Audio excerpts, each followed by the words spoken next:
JCB versus chain JCB. Number 1, JCB tyre ಇರುವ ಕಾರಣ ಎಲ್ಲಿಗೆ ಬೇಕಾದರೂ ಹೋಗುತ್ತದೆ. ಆದ್ರೆ ಚೈನ್ ಜೆಸಿಪಿ ರೋಡ್ ನ ಬದಲಿಗೆ ಟ್ರಕ್ ನಲ್ಲಿ ಹೋಗುತ್ತದೆ.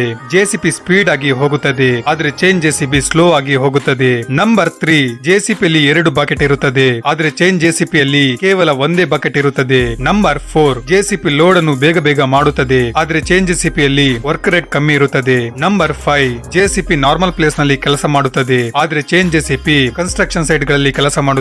ನಂಬರ್ 6, ಜೆಸಿಪಿ ಯಲ್ಲಿ ಆಪರೇಟರ್ ಮೂವ್ ಆಗ್ತಾ ಇರಬೇಕಾಗಿರುತ್ತದೆ, ಆದ್ರೆ ಚೈನ್ ಜೆಸಿಪಿ 360 ಡಿಗ್ರಿಯಲ್ಲಿ ರೊಟೇಟ್ ಆಗ್ತಾ ಇರುತ್ತದೆ. ನಂಬರ್ 7, ಜೆಸಿಪಿ ನಾರ್ಮಲ್ ಆಗಿ ಒಂದೇ ಸೈಜ್ ನಲ್ಲಿ ಇರುತ್ತದೆ, ಆದ್ರೆ ಚೈನ್ ಜೆಸಿಪಿ ಬೇರೆ ಬೇರೆ ಸೈಜ್ ನಲ್ಲಿ ಅವೈಲೇಬಲ್ ಇದೆ. ನಂಬರ್ 8, ಜೆಸಿಪಿ ಟ್ರಂಕ್ ಅಷ್ಟೇನು ಉದ್ದ ಆಗಲ್ಲ, ಆದ್ರೆ ಚೈನ್ ಜೆಸಿಪಿ ಟ್ರಂಕ್ ತುಂಬಾ ಉದ್ದ ಆಗುತ್ತದೆ. ನಂಬರ್ 9, ನಾರ್ಮಲ್ ಜೆಸಿಪಿಗೆ ಕೆಸರಲ್ಲಿ ಕೆಲಸ ಮಾಡಲು ಆಗುವುದಿಲ್ಲ, ಆದ್ರೆ ಚೈನ್ ಜೆಸಿಪಿ ಯಾವ ಜಾಗದಲ್ಲೂ ಕೂಡ ಕೆಲಸ ಮಾಡುತ್ತದೆ. ನಂಬರ್ 10, ಜಮೀನಿನಲ್ಲಿ ಜೆಸಿಪಿ ಫಾಸ್ಟ್ ಆಗಿ ಕೆಲಸ ಮಾಡುತ್ತದೆ, ಆದ್ರೆ ಚೈನ್ ಜೆಸಿಪಿ ಇದು ಸ್ಲೋ ಆಗಿರುತ್ತದೆ. ಇವಾಗ ನೀವೇ ಹೇಳಿ, ಚೈನ್ ಜೆಸಿಪಿ ಬೆಸ್ಟಾ ಅಥವಾ ಜೆಸಿಪಿ ಬೆಸ್ಟಾ?